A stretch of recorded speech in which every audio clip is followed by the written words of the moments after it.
Good morning, Chairman. This morning I've been asked to talk about the cons of simultaneous bilateral cataract surgery. And I'll be talking about it from the medical, patient, legal, financial, and social perspectives. Complications after simultaneous bilateral cataract surgery, however rare, do occur, and there have been 4 cases of bilateral endophthalmitis reported, one of which did use different instruments for the left and the right eyes. And I'm sure there have been more cases that have not been published. Other bilateral complications after SBCS include bilateral corneal decompensation necessitating bilateral penetrating keratoplasty, bilateral cystoid macular edema, and refractive surprise.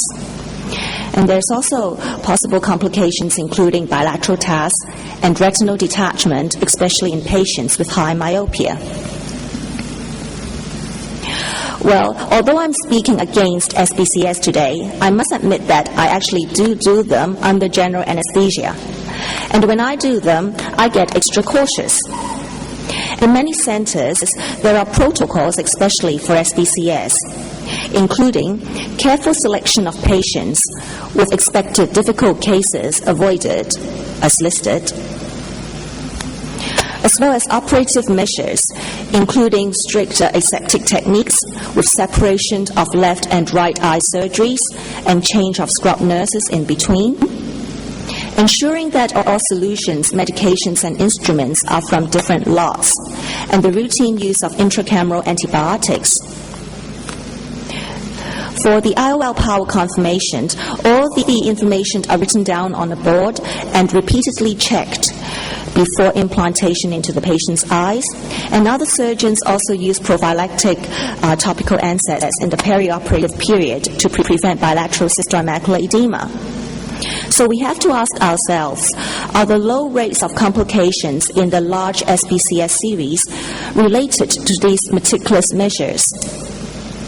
If so, then are all surgeons who are likely to be doing SBCS taking all these measures and complying to them? SBCS is ideally performed by surgeons who can consistently accomplish refractive accuracy, low complication rates, and rapid visual recovery.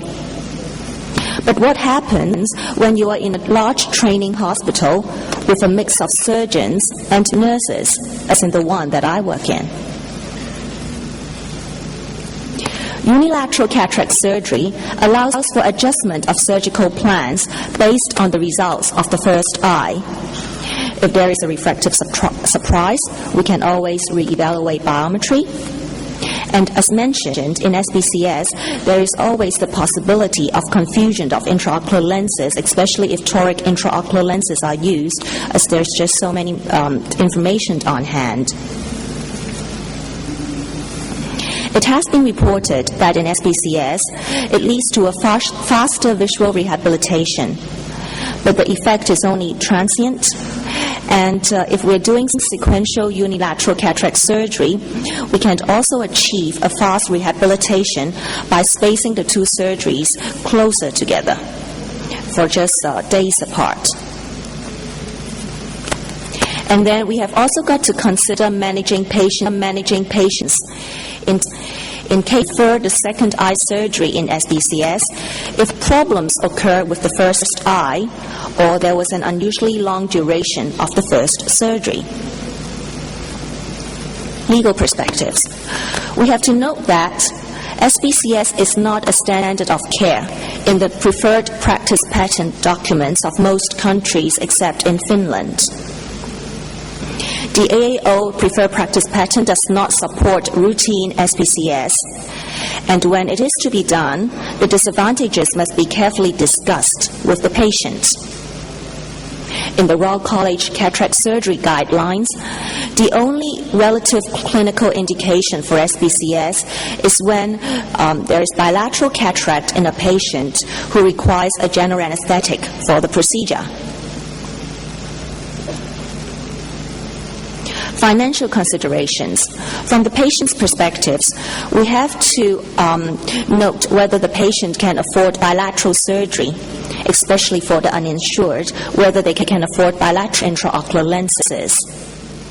And then from the doctor's perspectives, ophthalmologists actually receive reduced remuneration for the second eye in SPCS.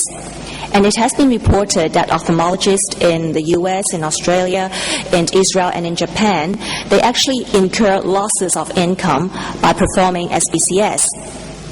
But the unhappiest is definitely the anesthesiologist, who experience the greatest disincentive. And it is up to us, the ophthalmologist, to deal with our unhappy anesthesiologist. For SPCS, because of the less hospital visits and the faster visual rehabilitation, it has been reported that it causes a lower medical cost. But in reality, what happens in countries when there is a long queue for cataract surgery and where there is limited healthcare resources? Should we do more unilateral cataract surgery for more patients, or SPCS for less patients? So this is something that we have to consider. So in conclusion, modern cataract surgery, as we all know, is safe and convenient and can be easily performed only days or weeks apart without the inherent risk of simultaneous bilateral cataract surgery. So why risk it? Thank you.